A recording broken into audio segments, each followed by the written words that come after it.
I think it was a letter or a report that I heard this morning, I wish I could remember the source, but that there is a school system that's going to start making sure that first graders or even pre-Ks have A1 teaching, every year starting, that far down in the grades. And that's a wonderful thing. Kids are sponges. They just absorb everything. And so it wasn't all that long ago that we're going to have internet in our schools. Woo! Now, okay, let's see A1 and how can that be helpful? How can it be helpful in one-on-one instruction? How can it be helpful in absorbing, more information for those fast learners? It can be more one-on-one directed. And those are the kinds of things and innovations that I want to see continue to develop. The Education Secretary of the United States of America can't tell the difference between AI and A1 steak sauce. But they keep telling you how many geniuses are in this administration. Expenditures and key programs? Correct. Congress appropriates the money that is going through Title I, through IDEA programs. What's that stand for? You know what? I'm not sure I can tell you exactly what it stands for, except that it's the Programs for Disabled and Needs. Individuals with Disabilities Act, I think. Yeah. Yes. I'm guessing. I don't know. I don't know all my acronyms. I've been here for 30 years. This is my 5th day on the job, and I'm really trying to learn them very quickly. Right, it's a lot. How are you going to bring up a topic and have no idea what it is? Laura Ingraham probably got lectured for asking that gotcha question that revealed the intense lack of concern that these people have with providing access to education for American children, especially those with disabilities. There's no time for it when the only objective is to sell off education to the highest private bidders. What we have to do is to make sure that we are encouraging, and I think the private sector, I think so many of you sitting in this room who are investing in innovation and in technology and helping develop it and wondering whether or not I should continue to invest in education. This is the time. This is the moment to do that. Because as we pull down that bureaucracy, there could be gaps and holes that we need you to fill.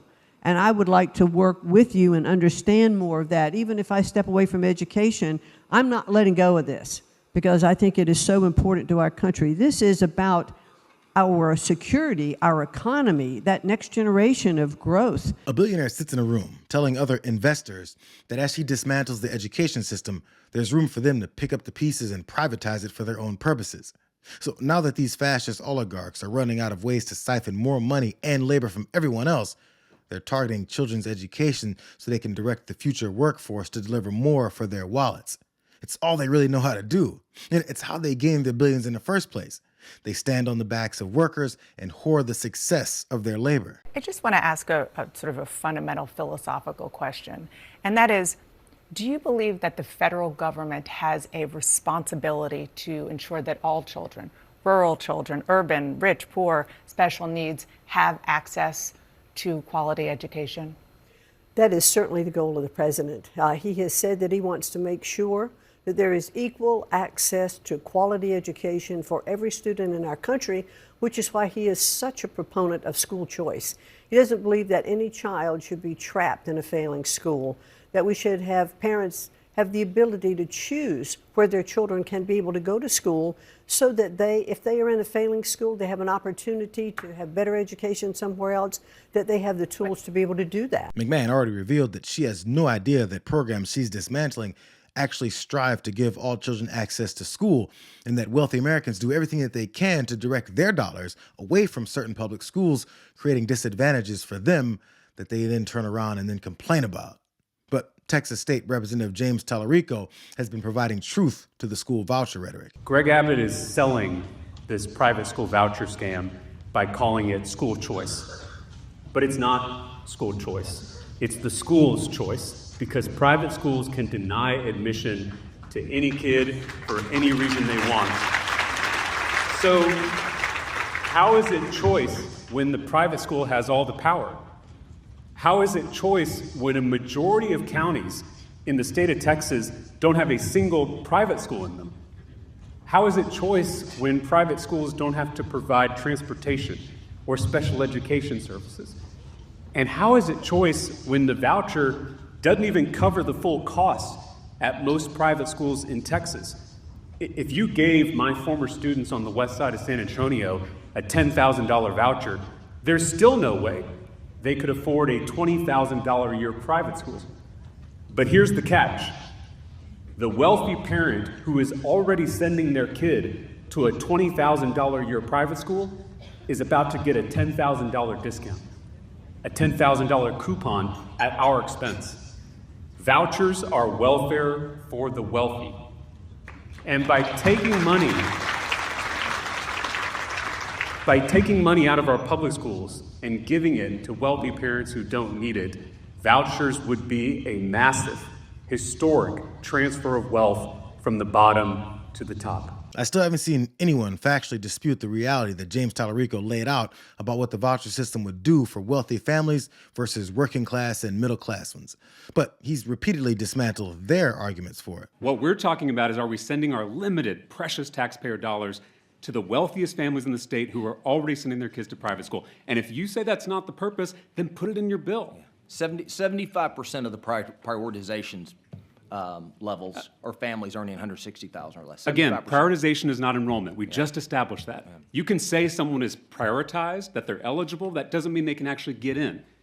Again, the prioritization is, in a lot of states, is window dressing, because what matters is who actually gets the funds, who actually gets admitted, or who's already been admitted. Right? It's much easier to get these funds if you already have your kids in private school, because you've cleared the biggest hurdle. But do you think that our taxpayer fund should go to a family making over $500,000 a year who's already sending their kid to private school? I think parents deserve the right to make that decision. No, that's not my question. That's not my question. And I Mr. Chairman, you and I have worked closely together. You're my friend. Yeah. I know your heart is for kids. I do. I'm just trying to, I really want an answer to this question. Do you think our taxpayer dollars should go to a family making over $500,000 a year who are already sending their kids to private school? Because that's the question, not a low-income family. We could have that conversation. Not even a working class, middle class family. We could have that conversation.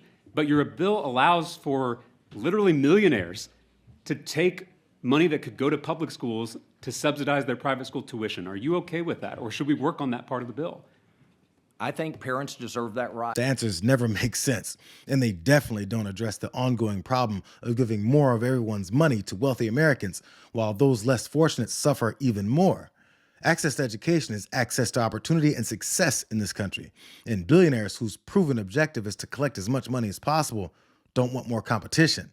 They want more subordinate workers to fuel their wealth.